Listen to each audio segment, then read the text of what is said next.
ಅಂತ ಮುಂದೆ ಸಾಗುತ್ತಾನೆ ಅವನಿಗೆ ಖಂಡಿತ ಅದು ಸಾಧ್ಯ. ಯಾರು ನನ್ನಿಂದ ಇದು ಸಾಧ್ಯ ಇಲ್ಲ ಅಂತ ಅಂದುಕೊಳ್ಳುತ್ತಾನೆ ಅವನಿಗೆ ಅದು ಸಾಧ್ಯವೇ ಇಲ್ಲ. ನೀನು ಏನನ್ನು ನಂಬುತ್ತೀಯ ಅದೇ ನೀನು ಆಗುತ್ತೀಯ. ಒಳ್ಳೆಯವನಾಗಿರು, ಒಳ್ಳೆಯ ದಾರಿ ಎಂದಿಗೂ ಕಠಿಣ, ಆದರೆ ಒಂದು ದಿನ ಒಳ್ಳೆಯತನವೇ ನಿನ್ನನ್ನು ಕಾಪಾಡುತ್ತದೆ. ಜೀವನವು ಬರುವ ಪ್ರತಿಯೊಂದು ನೋವು ಪಾಠವನ್ನು ಕಲಿಸಿದರೆ ಪ್ರತಿಯೊಂದು ಪಾಠವು ವ್ಯಕ್ತಿಯ ಜೀವನವನ್ನೇ ಬದಲಾಯಿಸುತ್ತದೆ.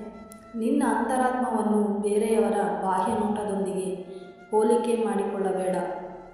ಯಾವುದಕ್ಕಾಗಿ ಚಿಂತೆ, ಯಾವುದಕ್ಕಾಗಿ ಭಯ, ಏನಾಗುತ್ತದೋ ಎಂದು ಯೋಚಿಸುತ್ತಾ ಕಾಲಹರಣ ಮಾಡಬೇಡ. ಮೇಲೊಬ್ಬ ಇರುವ ನಿನ್ನ ಕಾಯಲು ನಿನ್ನ ಕೆಲಸವನ್ನು ಪೂರ್ಣ ಶ್ರದ್ಧೆಯಿಂದ ಮಾಡು. ಏನಾದರೂ ಅದು ನಿನ್ನ ಒಳಿತಿಗಾಗಿಯೇ. ನೆನಪಿರಲಿ, ನಕಾರಾತ್ಮಕ ಯೋಚನೆಗಳಿಂದ ಸಕಾರಾತ್ಮಕ ಬದುಕನ್ನು ಕಟ್ಟಲಾರೆ.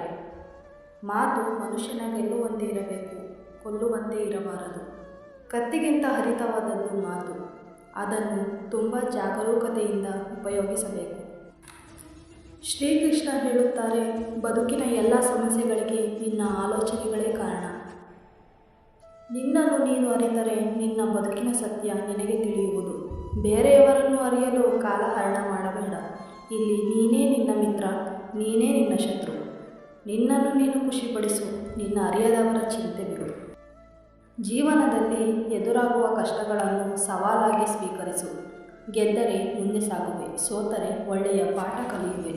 ಈಗ ಬದುಕು ಕಷ್ಟವಾಗಿದೆ ಅಂತ ಬೇಜಾರಾಗಬೇಡ. ನಿನ್ನ ಕೆಟ್ಟ ದಿನಗಳೇ ನಿನ್ನನ್ನು ಕಟ್ಟುವ ದಿನಗಳು. ಇಂದು ಜೀವನ ಕಷ್ಟಕರವಾಗಿದೆ ನಿಜ, ನಾಳೆ ಇನ್ನಷ್ಟು ಕಷ್ಟಕರವಾಗಿರಬಹುದು. ಆದರೆ ನಾಡಿದ್ದು ತುಂಬಾ ಸುಂದರವಾಗಿರುತ್ತದೆ. ಕಷ್ಟ ಮನುಷ್ಯನ ಕುಗ್ಗಿಸೋಕೆ ಅಲ್ಲ, ಬದಲಿಗೆ ಅವನನ್ನು ಬಲಿಷ್ಠಗೊಳಿಸಲು ಬರುತ್ತದೆ.